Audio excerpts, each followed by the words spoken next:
Good evening, ladies and gentlemen. My name is Grev, and welcome once again, long time coming, to another episode of the Rip Roaring Reds. I'm joined, as ever, by my co-host, Jace. If this is your first time joining us, please do give the video a like. Please do give the channel a subscribe. And please do let us know in the comments below what you have thought of Arsenal over the past, 2 weeks, Jace? It's been about 2 weeks since we last recorded, yeah. 2 weeks. Feels a while. So we're going to be talking about PSG. We're going to be talking about Southampton. We're also going to be talking a little bit about a debrief. You know, we're in the international break. It's a bit boring. Jason's going on holiday, so I've got to catch him and his vibes before he goes away to see where we're kind of headed. So how are you first, Jace? How are you feeling? Yeah, I mean, I'm feeling pretty positive, to be honest, with performances. We're in that place where we are doing what we need to do to get the job done. And we're not amazing, we're not shining, but we're doing what we do to get the job done. And that affects my mood as an Arsenal fan, which is I'm okay. Yeah, I'm all right. I'm not too bad. And work and all life is going okay. And I'm going on holiday, so yeah, I'm great. How are you?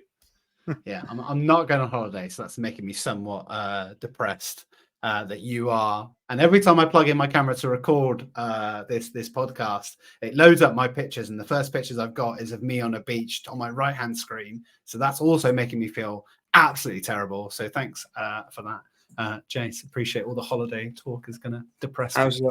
How's your Arsenal Aries merch?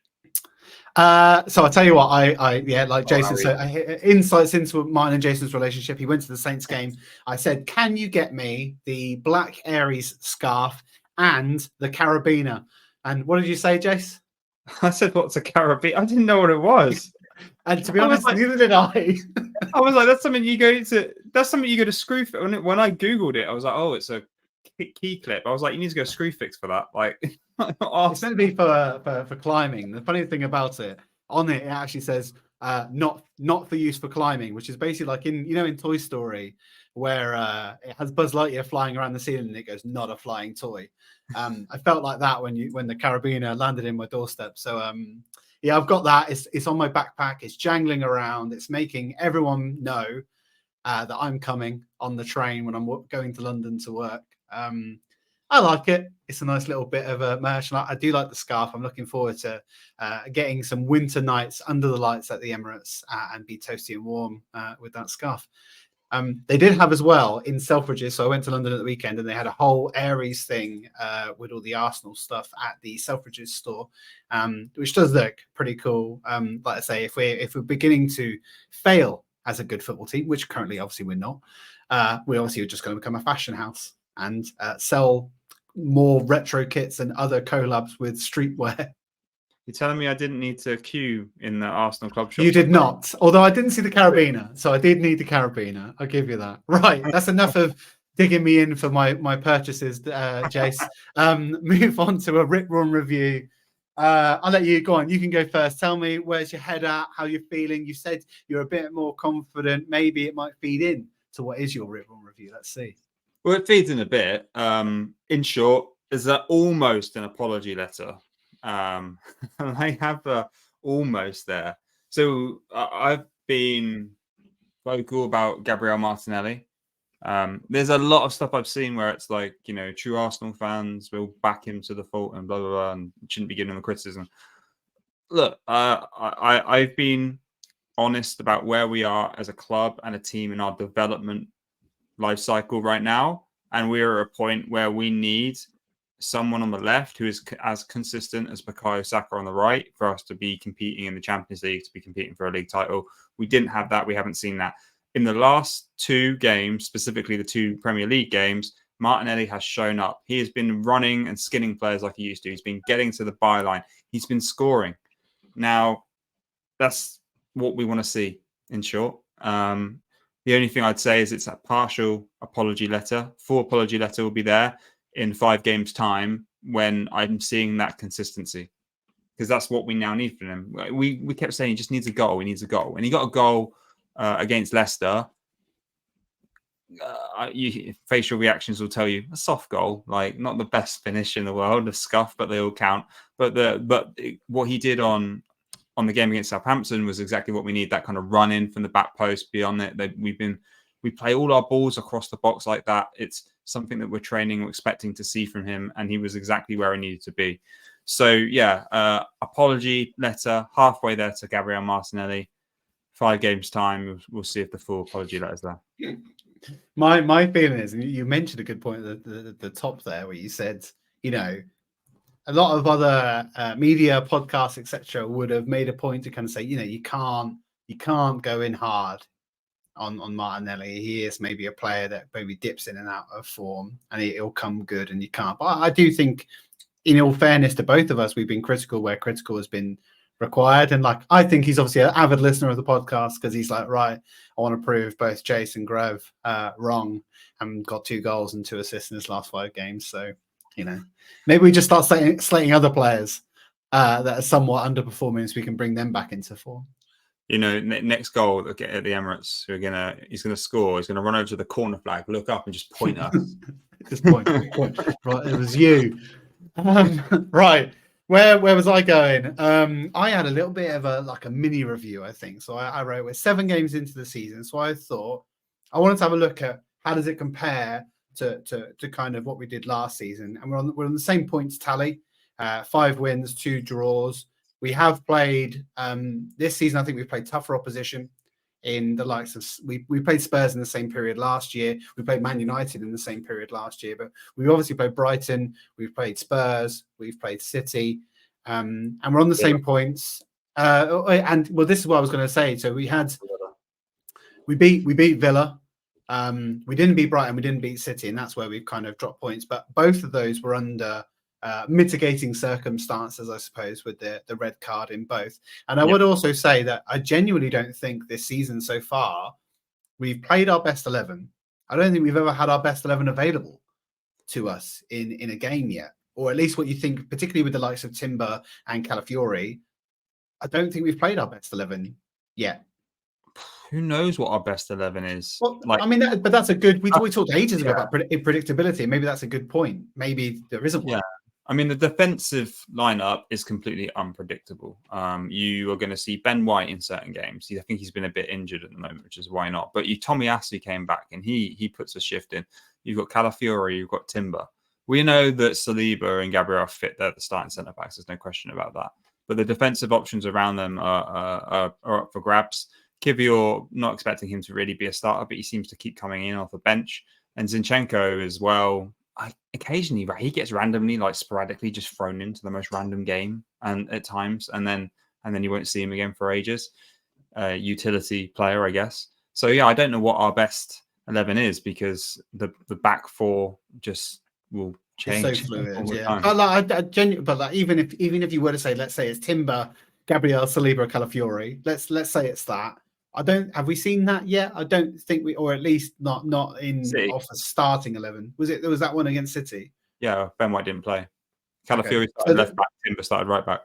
Yeah, and I mean, mitigating circumstances again, but this is what I said, looking at all the caveats, all the nuances of those first few games, we haven't, I think you even said this a second ago, we've not been at our best. We've been missing key players. We've had those circumstances. And on the trajectory that we're currently on, we're going to end the season somewhere between 90 and 92 points, where the last 2 seasons that would have won it.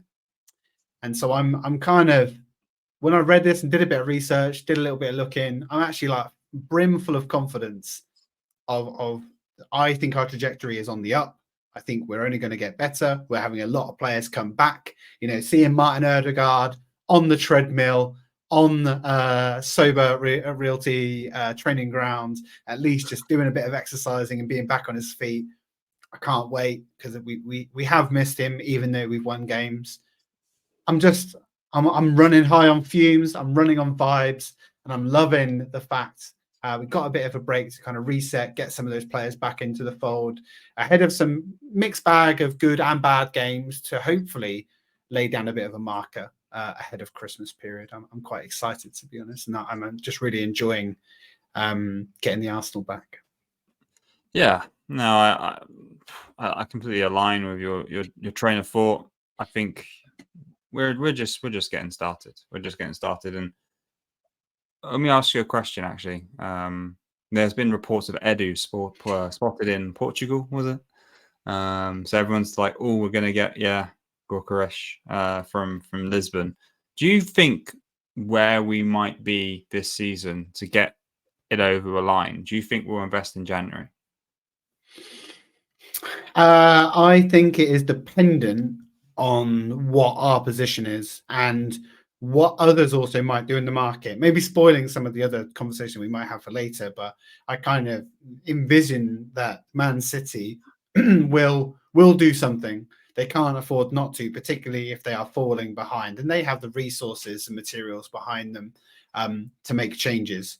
But where genuinely, and this is what I say, everyone talked to the striker in the summer. You just mentioned Gyökeres. There's still been talk of us going back in for Sesko at some point. I don't want to spoil the surprise, but Kai Havertz is the fucking unit. He's the man. He is the striker. He is the 9. He is going to bag 20 plus goals this season. I don't think there's any doubt in my mind. He's got now the record for most consecutive 7 goals and 7, I think it was. at home, right? Yeah. He's just too many spellers ago, but like honestly, would you have thought that we'd be sat here saying the things we're saying about him when he joined? So no. I don't know. I don't think we're not very good at getting players in January, and nobody really is, because everyone knows if you're hunting in January for a player, you're desperate. You need something. Leo Trossard. So that he is, he's the one to debunk the rule. I just genuinely, I think it will depend if City strengthen. If they do, I think we might. If they don't, I don't think we will. Okay. All right. Do you think any differently to that? I didn't actually have a view on it. I just found out what I'd do. I mean, look, don't get me wrong. If you come for other kind of journalism like that, you've come to the right place. Hey, I'm the fan. I just asked the questions. Let's move on. Next topic, please. All right. We're going to talk. I mean, it's not going to be a massive segment because it feels like such a long time ago, but the really interesting juxtaposition for me of these two games is because I went to one and you went to one, and we didn't go to them together. So obviously we have a little bit of different, maybe of experiences of how we looked at this game. So maybe I'll cover this one first for just a little bit, just because I was there in the ground and kind of experienced it, and I'll talk maybe less about the game and more about PSG's fans, because they jumped and bounced and shouted for 90 plus minutes the entire time. Even losing this game, they were still going, and there was a lot of discourse on Twitter that made a point to say that they embarrassed the Ashburton army, and like, of course. You've got 4,000 people in a corner that are all grouped together, coordinated against 30 dudes at the front row of block 25. It's a non-comparison. But I would say, like, what I was saying to the person who sat next to me, and I said, what we really need is a goal. We really need something to quieten their fans down and really take them a little bit out of the game, because those European nights can sometimes turn a bit difficult. When if you're not scoring, if you get to halftime, 60 minutes, you haven't got a goal, it's 0-0, it's tense. You're expected to win these games, particularly at home in the Champions League, where you've got the advantage. It can turn a little bit toxic. We scored, and they didn't quiet down. They didn't shut up, and they kept on going, and they kept on drumming their team. Then we scored a second one, and they still kept on going. And I thought that nothing's going to dampen their spirits, despite the fact they just got ripped apart by this Arsenal team. Just to go into kind of what I thought of the game, we were really composed, really, really confident. Our press is probably some of the best pressing I've seen us do this season. We really did kind of come at them, especially Donnarumma. He gave him no room to choose anything in the short ball or play out from the back.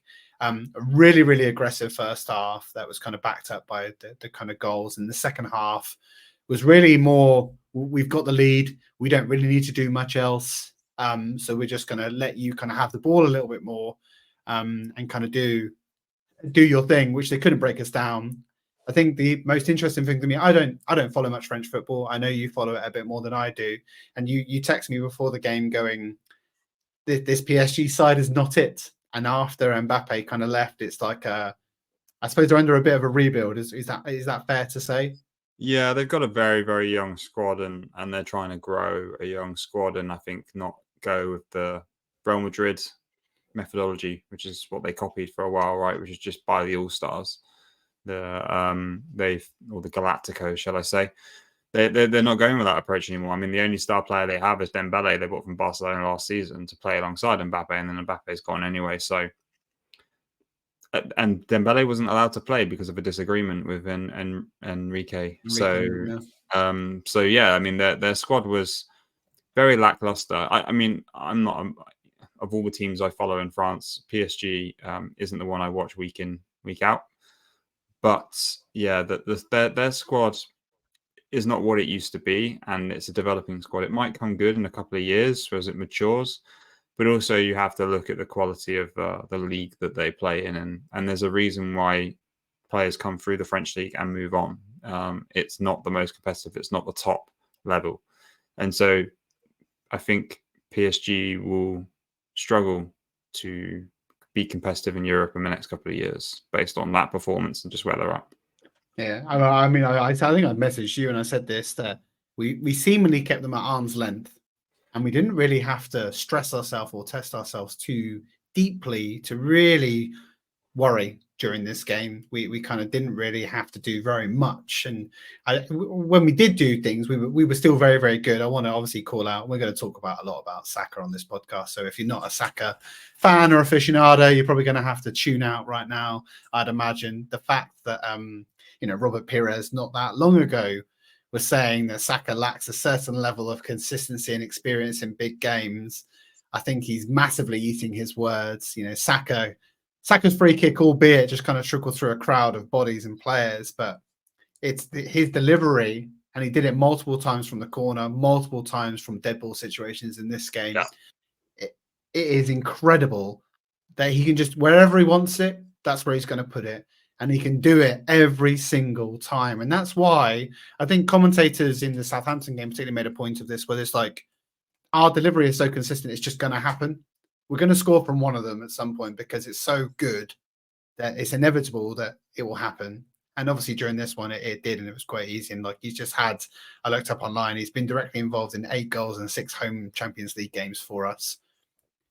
He's an absolute monster at home, scoring 5 goals in the Champions League at home. So really big kudos to Bukayo Saka. And it just generally, like I say, to me, it wasn't much of a game. It felt weird to me. Like, usually me and you would go to games like this, PSG at home under the lights, and it would be an occasion. It would be something that you would probably worry about quite a bit and kind of be scared of what could possibly happen. We've been to many Champions League nights where we're playing Bayern Munich, for example. We know what's coming, and we're not looking forward to it, but we like the spectacle, let's say. And this just felt very nothingness. Like we did our job, very professional, and just moved on. Yeah, I mean, I feel that about the draw. I mean, the hardest game is going to be Inter Milan away, right? That's the big one, and we're not going to be able to feel it. But yeah, I mean, of all the teams that we could have played at home, we missed out on a Real Madrid, we missed out on a Bayern Munich, we missed out because that's a pot 1 game. This one, isn't it? That's our pot 1 home game. That was our pot 1 home game.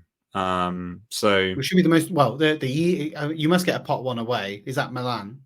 Yeah, because I think they got to the final against Man City and they lost 1-0 a couple of years ago, didn't they? So I think it's not a bad draw. I mean, Atlanta, I think will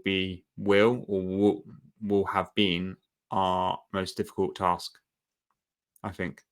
And it was a very hard game. They're a very good side. Interesting, Inter Milan, they managed to shut City out at home, didn't they? They've already played City, which is quite interesting. I'm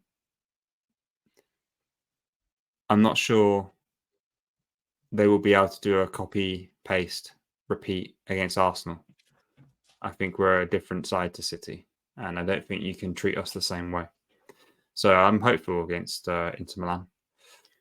I'm with you totally on that, because I do think that we showed in the games that we're going to talk about here that we're quite a multifaceted team.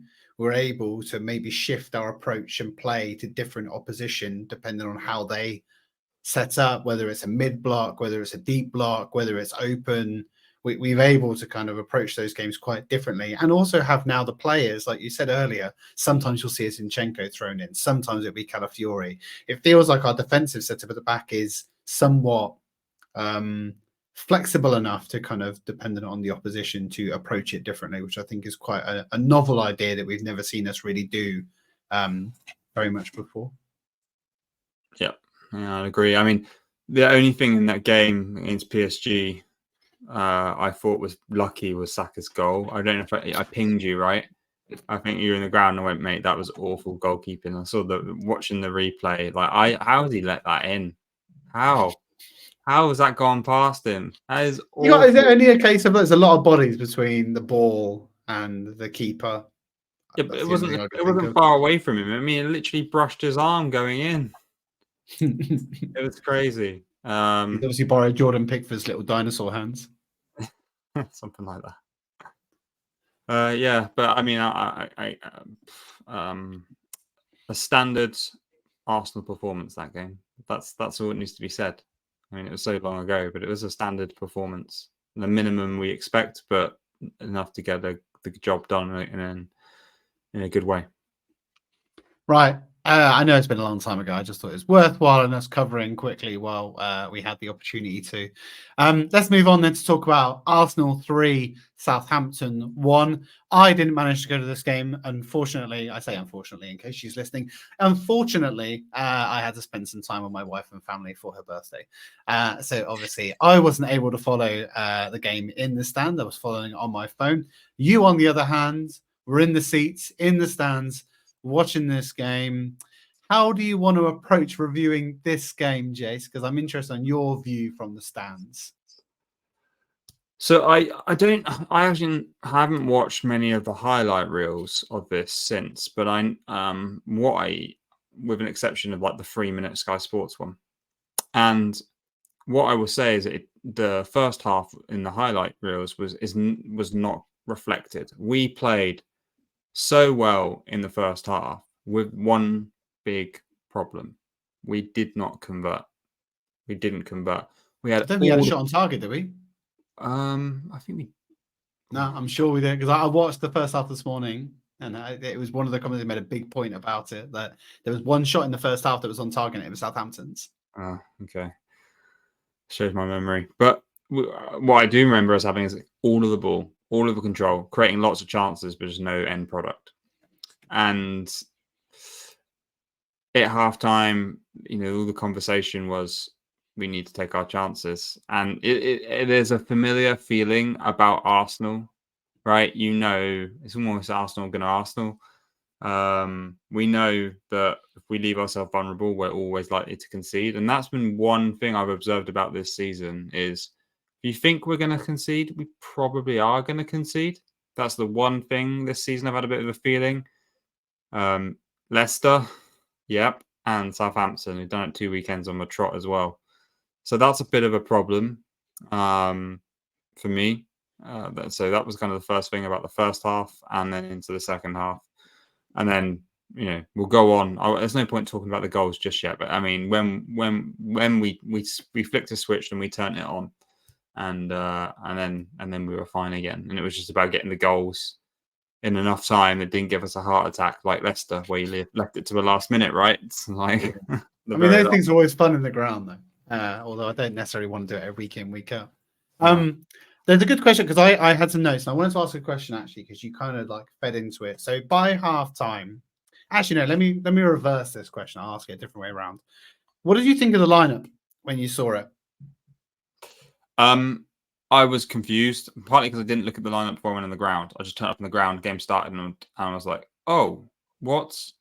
And then I was counting, and I was like, Calafiori, Partey, Rice, Havertz, Jorginho, and I was like, something does not, and then I was like, but hang on, Jesus is up front, and I was like, something's not adding up here, and it took me a while. I was like, oh, Partey's at right back, and that did worry me. That was a massive concern, but to be fair, it wasn't a major problem in the first half. We created loads, we just couldn't convert, so it wasn't a big problem in the first half.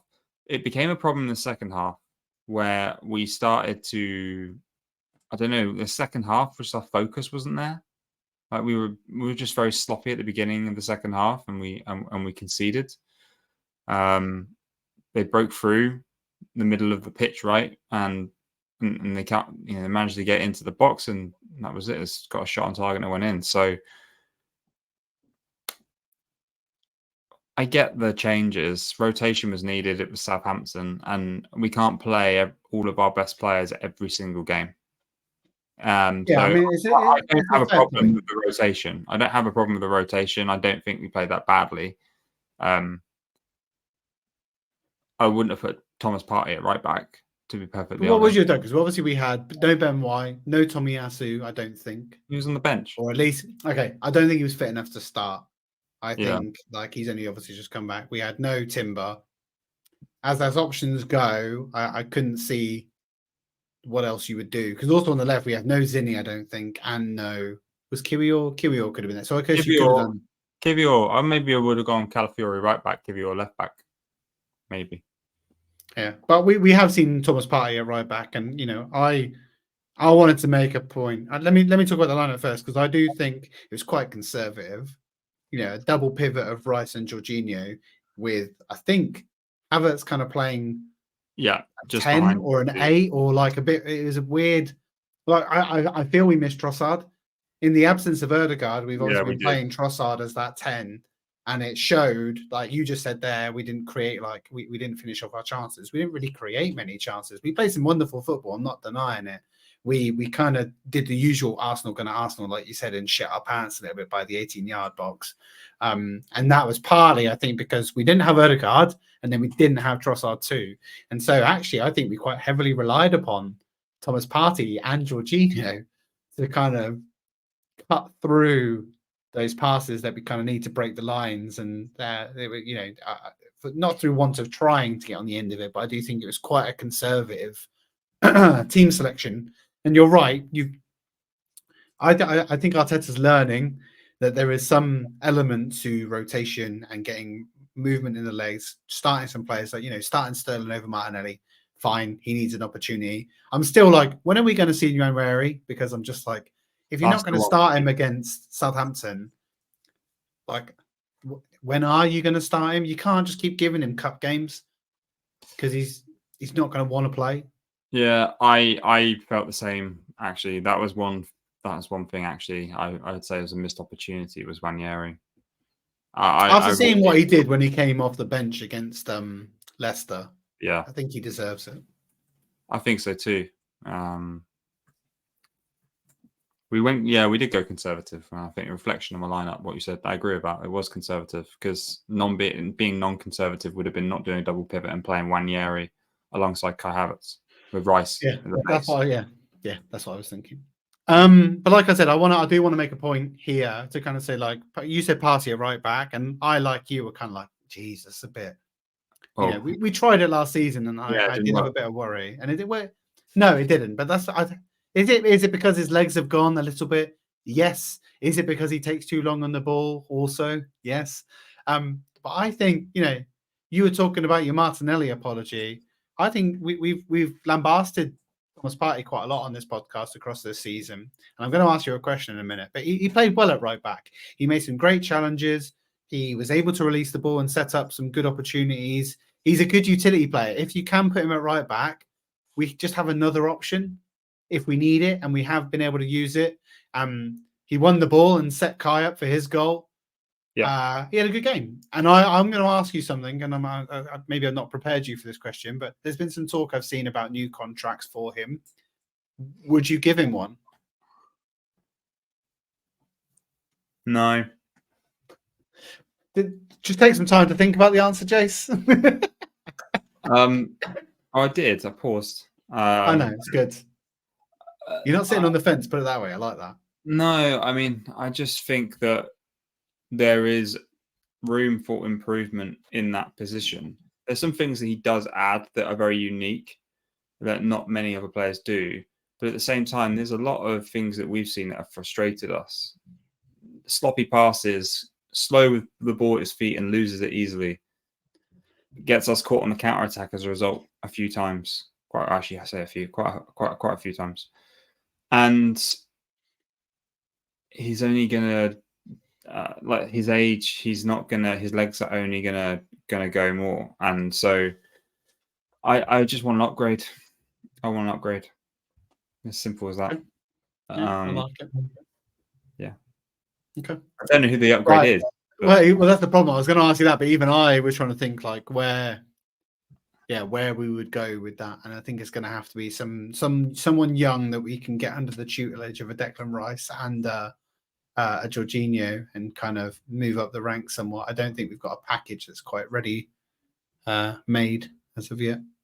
Zubimendi, but he's going to go to City now, isn't he? Definitely, it's obvious he's going to go to City. He was going to go to Liverpool, wasn't he? And that fell through. Yeah. Yeah. Onana, but he just went to Villa. So the choices are slim. Yeah, true. Right. I got three players I want to talk about. One of them we can wax lyrical about all day long, which is Bukayo Saka.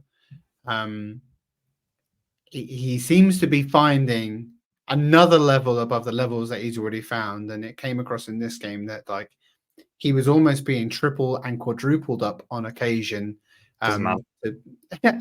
Exactly. Like, what other superlatives or notions can you use for Bukayo Saka, Jace? Is there anything that we haven't said already that has to be said now that I don't know what you can find in words? I smelt burning in the Emirates because he had that defender on toast at left back. No, genuinely he did. Saka, obviously Saka, we know he likes to cut in the shot on his left foot, but he was doing a lot of work on his right as well, and going right of the defender, which was not that he doesn't do it, but he doesn't do it as often as he cuts in left, and he was just messing with their Southampton's left back the whole game. It was very enjoyable to watch. Especially in the first. That's actually why I was frustrated we didn't take our chances in the first half, because Saka was playing right in front of me and he had the guy on toast. He had his number. It was brilliant. It was brutal. But yeah, we didn't convert. But then again in the second half, he got his assists. He did his job, and I can't think of a descriptive word that we've not used before. My language and English, the language and knowledge of the English dictionary and a thesaurus is not as good as yours. So I'm not going to make a mess of myself. I'll let you come up with a superlative. I'm gonna think about it while I talk. But I like a bit of a stat. He's had a goal contribution every 63 minutes in the Premier League this season. He is an absolute output monster. But he's not world class, Grev. Honestly, like if you're Robert Perez and you think he's not consistent, or if you're Rio Ferdinand? I'm trying to think of who said he wasn't world class. Was it Rio? I don't know. Someone that was comparing him to Cole Palmer. The fact that, I mean, I can't. Do I want to get into this? That Cole Palmer won like England's Player of the Year despite hardly playing a minute at the Euros. Not winning. It's like guy hasn't had a start for England, gets England's Player of the Year, and there's Bukayo Saka on the award 2 years on the trot. Yeah, it's like, what does this boy have to do to? Honestly, I don't get it. But like, he's 23. He's got years ahead of him. At the moment, he's got this output already, right? Like I said, he's doing numbers that a person of his age and his quality should not be laying down. Yet he doesn't have a solid right back behind him. He's had 3 right backs so far this season playing behind him and giving him the ball. He's had no creativity by Martin Odegaard. He gets doubled, tripled, quadrupled up every single game. Yet he's still able to pick it out and do it. I think the fact of the matter is that we continue to kind of look at Martinelli and question some of his output. We look at Trossard and maybe question some of his starts. The reason why those two are getting challenged is because the boy on the right-hand side is just fucking mustard. Like, we probably wouldn't be having the same conversations if Saka wasn't as good as he is. Mm-hmm. And so, like I said, I don't know either what to say other than the fact that he was just really crisp, really direct, really fast. His finish was great. His assist was great. And I still think there's more to come. Like, I still don't think he's not the end product. And to say that and think that there's still more to come is amazing. Another level. I think the whole squad's going to another level still. So yeah, it's exciting. It is exciting, right? I want to I don't have section names on the screen, but I had a really I like this and I wondered, we've not talked about it yet, but I wondered what you thought. I called it the chaos of Calafiori, because when I watched we did, but when I watched the PSG game, and maybe you might have made the same assumption, but I looked at it when I was watching this game. Where does he play? Because he literally, you'll sometimes look on the pitch and go, why is he there? Why is he like in the box? Why is he right back? Why is he in the 10? What he plays everywhere, and he feels like such a raw talent and such a weird and wide variety of things that he does. Did you see the same thing that I did, Jace? Do you kind of feel that it's quite a unique player to kind of have in the things that he does? And I mean, why did you think, you said he had a good game? What stood out to you that made you think he had a good game? In, out, shake it all about. You do the Calafiori and you turn around. Is that a song? Please tell me that's a song, because if it is, I can't wait to see Yoki Koki, isn't it? I know, but if they're saying that in the stands, I'd be all over it. I don't think it is, but that was how he was playing. He was, I mean, he's inverting, he's non-inverting, he's kind of going forward on that left-hand side and overlapping with Martinelli and playing, he's connecting that. I mean, he's been so good for Gabriel Martinelli. I think half the reason Gabriel Martinelli is playing better is because he's got that support in Calafiori. It's given him something that's been missing for quite a while. So I think it's been, I can't answer where he plays. He's all over the place. But he's defensively doing his job. He's not looking out of place by being, when I say he's all over the place, he's not out of position most of the times. Maybe I can think of one time where I think he got beat and I was like, maybe shouldn't have got beat there. But, there was one of his recoveries was brilliant. Like we were in the stands, we were on our feet applauding because it was such a good recovery. It was such a good challenge. And he won the ball back he was pretty much on the floor, managed to hook the ball, win it back, spin on it, and then drove forward. He loves to drive forward. I love it.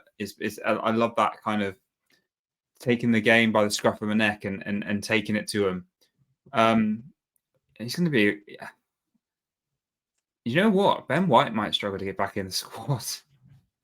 Because Timber's obviously an automatic starter, and Calafiori is suddenly just put him his hat in the ring. And it's weird to say that Ben White doesn't start for Arsenal. It's very weird to say Ben White doesn't start for Arsenal. But it is also interesting the fact that they are quite different in Timber and Ben White. Like we said earlier, you can maybe set this game up in different ways with those different type of players. Yeah, I mean, you can pick and choose the games. It's very tactical. I think if you need to be more traditionally defensive, you can go Ben White because he's obviously as well. It gives us flexibility because you've got a backup for Saliba as well in Ben White. So it does help actually that we're not relying on Ben White at right back consistently, where you would say last year we were reliant on Ben White on right back because Timber was out for the year. We didn't have Calafiori, and Tomiyasu was on and off injured as well. So, I think we can pick and choose. It's a luxury. It's a complete luxury depending on who we're playing. Did you say he can play White back? I mean, I don't think I did, but maybe that's... I like it though, Jace, if you did. He can play White back.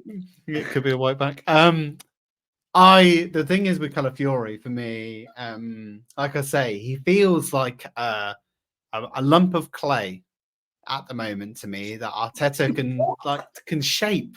Well, I kind of looked at, when we got Zinny was like he's past the apex of his talent, and he was still very, very good, and he offered us something very, very different in the same way. You knew his limit though. His limit. Well, yeah, but even like his limit, like Calafiori, like you said here, he can and has been beaten one-on-one a couple of times now. I feel it can be coached. Why I'm saying he's a bit of clay is I feel like he's 23. He can be coached some of these elements, and I think there's a better player, a more malleable player that can be created and carved out of that clay by Arteta that I think is going to be an unreal player. No, I'd agree with that. He's only just got to the Premier League, right? So he's got room to grow. Zinchenko was a bit more of a veteran of the Premier League when we brought him in, and so he had limitations, and those limitations were probably one of the reasons why City were so comfortable to let him go. To be completely honest. I mean, but yeah, and that is true. But like you say, both in Calafiori and Timber, who were relatively. If you look at Timber, he's new to the Premier League still because he played one game last year. To see the kind of things that both of them are doing, I just like the fact they just take the piss a lot of the time. Like there's bits where Calafiori's got the ball in the middle, and you're like, oh, he's going to get tackled, and he just kind of spins and like he's got the ball in the middle of the park and he's driving forward. You're like, how has he done that?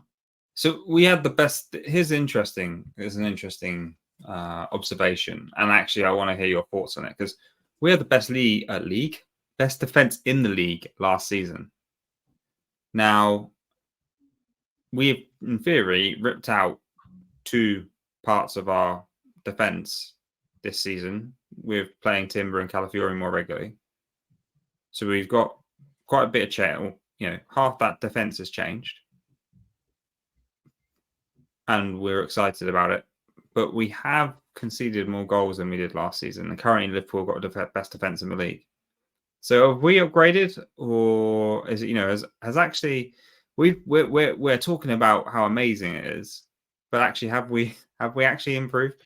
No, it's you're right to ask those kind of questions. The way I look at it, Jace, is I think last season we talked a lot about our defensive record and what we were really, really good at, and I think we probably over-indexed on the defensive securedness at the back that we'd been looking for. I think Arteta looked at the last season was like, the reason we lost the league is because we let in too many goals and lost too many games. And thus he went into the defense to try and course correct that.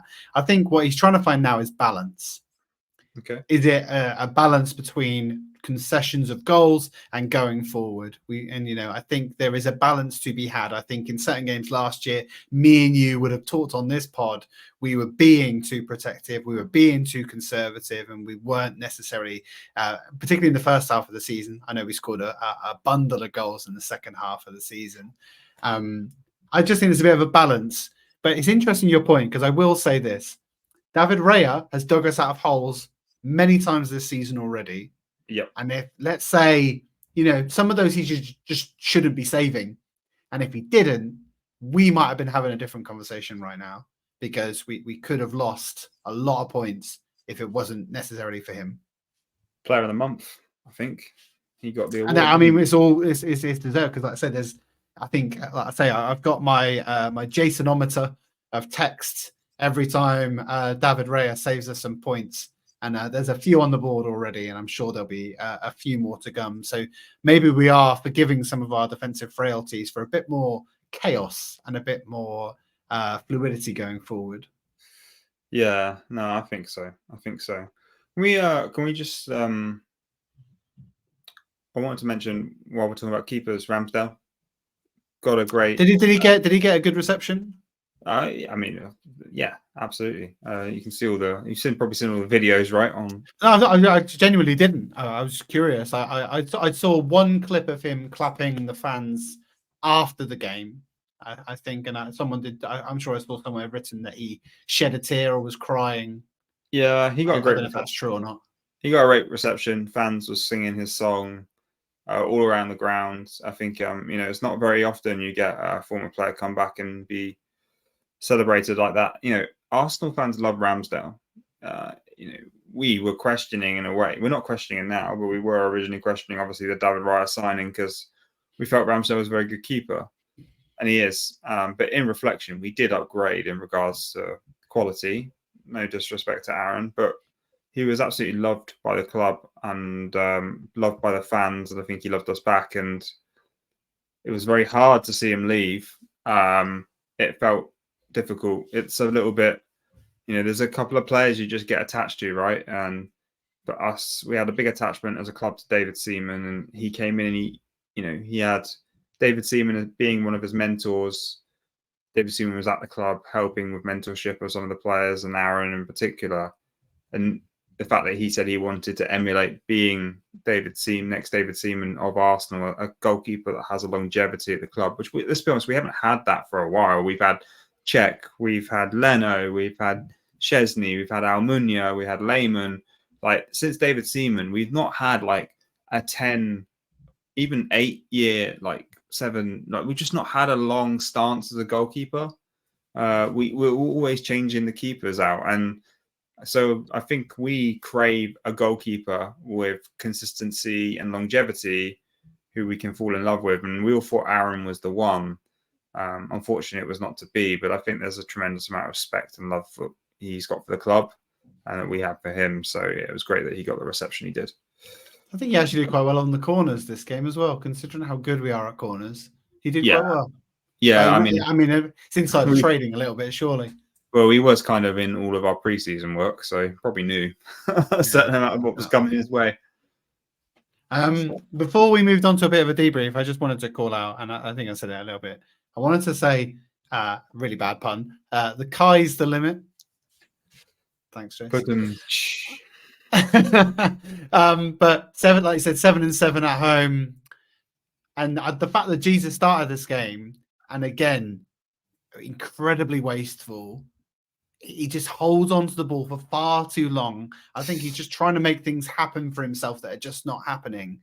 And, that finish from Kai was incredible finish. Like, we haven't necessarily seen him bang, like, big goals like that, because there's been a lot of headers, a lot of maybe scuffed little shots, whatever he kind of does. But he's really cementing his position in the team, really showing what playing for the Arsenal means. He does it all. He's a hold-up merchant, link-up play, striking ability, and I'd like absolute duel machine as well. Like, I know Arteta loves a bit of the duels, but he gets up. He won the ball for the third goal. I still just can't believe we're here. 2024, Kai Havertz is playing for the Arsenal. He's our striker, and he's absolutely banging goals for fun. And the fact that Arteta has also called him away from German duty, he's got a bit of a knee problem. I'm just so thankful he's finally learned the Man City dark arts of bringing your players back from international duty. Or has he actually got a knee problem? Well, all right, I'll shut up if he has. But like, if only he could have learned that with Ødegaard like a couple of months back, we probably would have been in a slightly different position. But lesson learned, hopefully. Yeah, I mean, I hope he's okay. I hope that it's just precaution. I think the fact that they brought him back means that it was like precautionary. No, don't want to take the risk. And you've listed so many superlatives about him, right? So there's nothing more for me to add on that perspective. What I will add is the things he's coming out and saying about Arsenal. He loves the club. Like, he's talking about, how he's embedded, how he's loved by the fans, how he's treated, how he's respected, how nurtured by the coaching staff. And, Arteta was saying, you just need to give him a bit of love. He wasn't treated properly at Chelsea, because obviously he would have got the player that we have today. So just, sometimes people just need the right environment to thrive. And Arsenal gave him that, and you see the real player, which is what you saw at Bayer Leverkusen before he went to Chelsea as well. Just put that little dig in there. Always. But yeah, no, in fact, just the things he's saying about us, it's, talking about Arsenal being home for him. Oh yeah, does it to you, doesn't it? Oh dear, I'm going all woozy. He's got a moment of the Kais for Jace. Right, let's wrap that up then. Let's go on. I just wanted a bit of a debrief. We're obviously in the international break. Yeah. Arsenal's not about. England are probably stinking up the joint. Although I did see the lineup was an interesting one for the England game. Quite a hot lineup, to be fair. I'm going to check the score now. Go on, check the score for me while we're there. But the one I wanted to look at the next 6 games, but before we do, are England losing? England are losing 1-0 to Greece. If 56 minutes gone. Just to clarify for context, because I don't know when people will be listening to this, we have got a lineup where our front 6 is Saka, Palmer, Gordon, Bellingham, Foden, and Rice. Yeah. And we're losing. I think it's such an attacking Please don't tell me we've got Harry Maguire anywhere near the centre backs though. No, it's As long as you Colwell can and tell me that. Stones at centre back. Rico Ah, Lewis at left back, which is a bit of an odd one because I haven't seen him play left back before, and Trent at right back. But I mean, I'm just looking at the Greek squad. Oh, the only Greek player I know is Mavropanos. That tells you everything you need to know.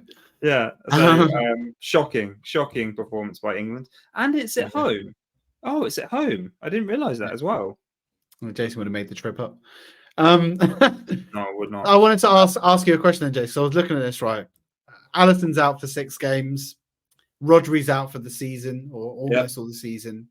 It feels like the stars are aligning, the meteor shower is coming, and Arsenal are prime position to maybe take advantage. Do you think there is no better opportunity than now to lay down that marker before Christmas and really cement a position at the top of the table? Yeah, there is. The game, we've done a hard run in the games. To be fair, though, actually, you were saying done a hard run in the games. I think the next home game is Liverpool. When we got Inter Milan and Chelsea in November as well. So it's not exactly like the game's getting easier, let's be honest. But I'm not scared of anyone. I'm not worried. I think we can win every game if we want to win every game, which of course we do. That's a stupid comment. That's a Michael Owen comment, isn't it? That's a proper Michael Owen. Well, if we'd have scored that goal, we would have won. Anyway, yeah, I think we can put a marker down. The question will actually be in my head whether we pump a bit more gas in the tank. That's the big thing, because I think we've been revving the engine quite low in the first few. I was saying doing what we need to do to get the points, get the job done. But if we by putting a marker down, you're talking about not just getting the job done, but adding to that performance, enriching the volume of goals, having some more clean sheets, kind of having some real star-studded performances, which maybe we've not seen as much in the start of this season. I'm not sure if we'll do that. I think we'll go till Christmas keeping our powder dry, to quote you. Yeah, I just wondered if we want to put a bit of fear in the eyes of our opponents. But the results are far more important, and so maybe you're right. Keeping some in reserve for the second half of the season and the games will come thick and fast in December too. So yeah, a mixture. But before we go, I suppose I'm going to ask you a question. We've got 6 games coming up in the Premier League. We've got Bournemouth away, Liverpool at home, Newcastle away, Chelsea away, Forest at home, and West Ham away. There are 18 points up for grabs from those 6 games. What do you think we can get out of it? 16. Where's the game that you think we're going to drop points? I think I know which one it's going to be, but I actually don't. I don't think it will be that one. Chelsea. So I was thinking Chelsea too. It really pains me to say that I feel like Maresca has actually he's starting to get those players to gel. Yeah. I mean, the fact of the matter is, I watch Chelsea and I still don't know who anyone is other than Cole Palmer.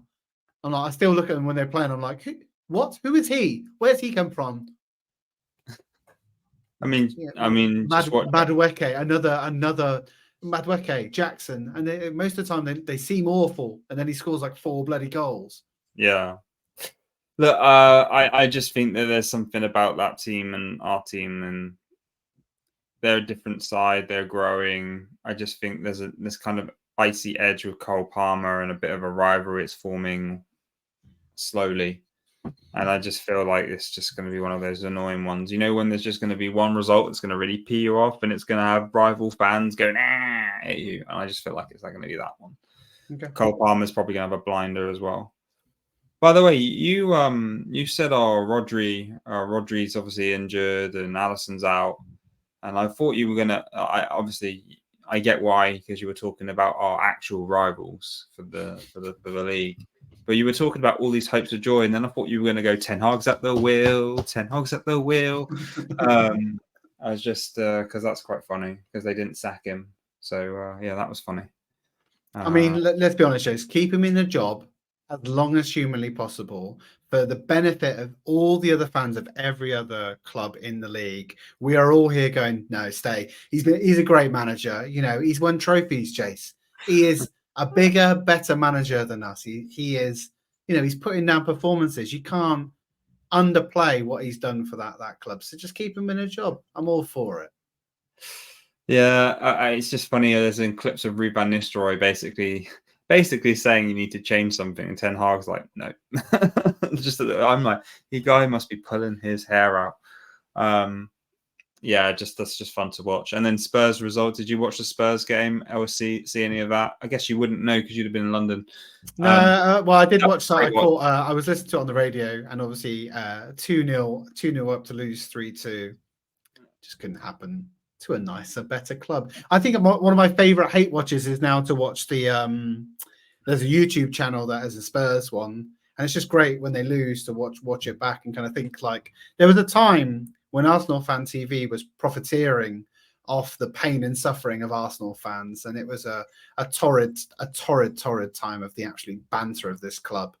It's just nice to see the likes of other clubs now being the fuel for our hate and laughter and tears of joy.